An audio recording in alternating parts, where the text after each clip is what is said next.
วันดีปีใหม่ขอร่วมใจกับทุกท่านในงานขออวยพรให้ท่านสำราญขออวยพรให้ท่านสำราญสนุกสนานในงานสงกรานต์ปีนี้ขอเชิญทุกท่านทั่วหน้าจงหยิบมาฟังเสียงเพลงกล่อมใจเสียงเพลงบรรเลงจากคนใจเสียงเพลงบรรเลงจากคนใจฝากฟังทานไว้ยามหัวใจเฮาห่างไกลความเจ็บความไข้ความเหงาอย่าเอามาเว้าให้ใจโศกสันคืนนี้เป็นคืนสำคัญคืนนี้เป็นคืนสำคัญหยิบมาร่วมกันให้สุขสันต์ตลอดคืนลุงป้าน้าอาทุกสันเผาหลานอวยพรให้ทุกท่านจงโชคดีปีนี้เป็นปีสุขีปีนี้เป็นปีสุขสันต์จงรักแพงกันเถิดพี่น้องลาว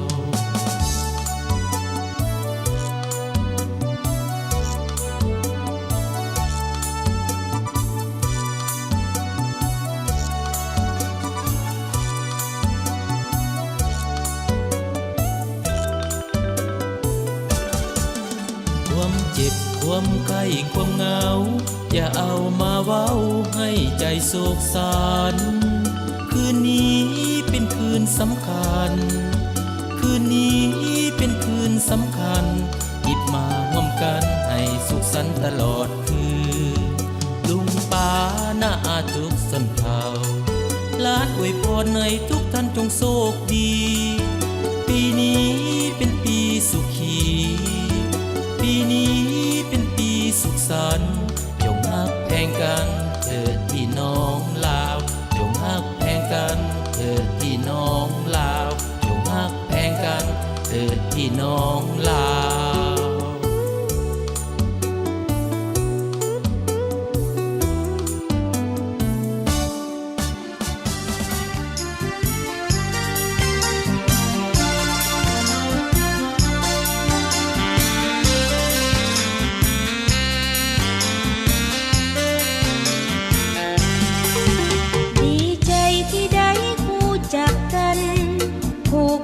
กันไว้ให้มั่นคง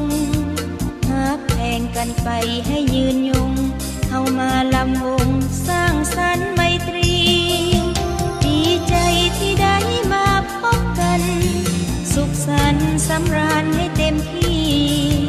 สร้างหักกันไว้ให้นานปีขอจงได้มีสุขีตลอดกาลยามเอาจากกันไปหัวใจเฮาคะนึงถึงกันบ่ลืมเสียงเพลงประสานกันบ่ลืมแสงไฟแห่งสัมพันธ์เฮายังฮักกันคิดถึงกันทุกเวลาดีใจที่ได้คู่จักกันคืนวันเฮานั้นยังห่วงหายังอะไรไฟฝันดวงศิวาบ่ลืมสัญญาราตรีนี้ที่พบกัน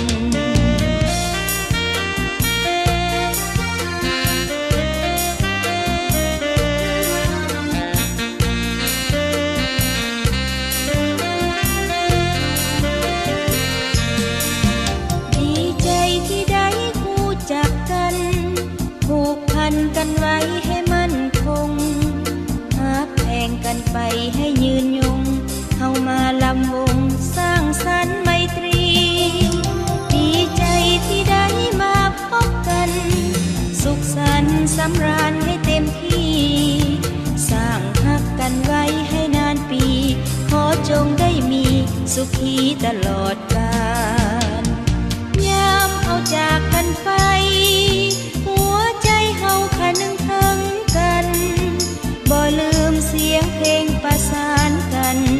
บ่ลืมแสงไฟแห่งสัมพันธ์เฮายังฮักกันคิดถึงกันทุกเวลาดีใจที่ได้คู่จักกันคืนวันเฮานั้นยังห่วงหายังอะไรไฟฝันดวงศิวาบ่ลืมสัญญาราตรีนี้ที่พบกัน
แท้ๆบอกอายแด่ตรงๆน้องอยู่ใสใกล้กายอายขอนำเมื่อส่งเพราะหลงฮักนวลอนงฮักจนเมาจนหลงน้องจงคิดเห็นใจบ้านอายอยู่เมืองโลกหากน้องอาขอจึงขอเวียนวอนไว้หากน้องจับจิตจับใจหากน้องจับจิตจับใจเพราะเจ้างามหลายดุจดังดวงดาราน้องอยู่ใสปานใดอายจะได้พบหน้าหวังพบน้องบุญข้าวหน้าคงจะสุขอุราหากมานำวงเที่ยวกัน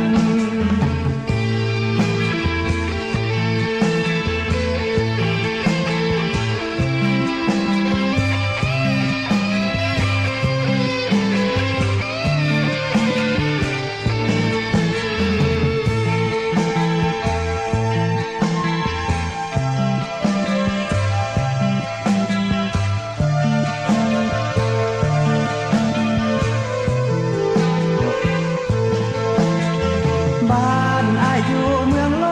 หากน้องอาขอจึงขอเรียนวอนไว้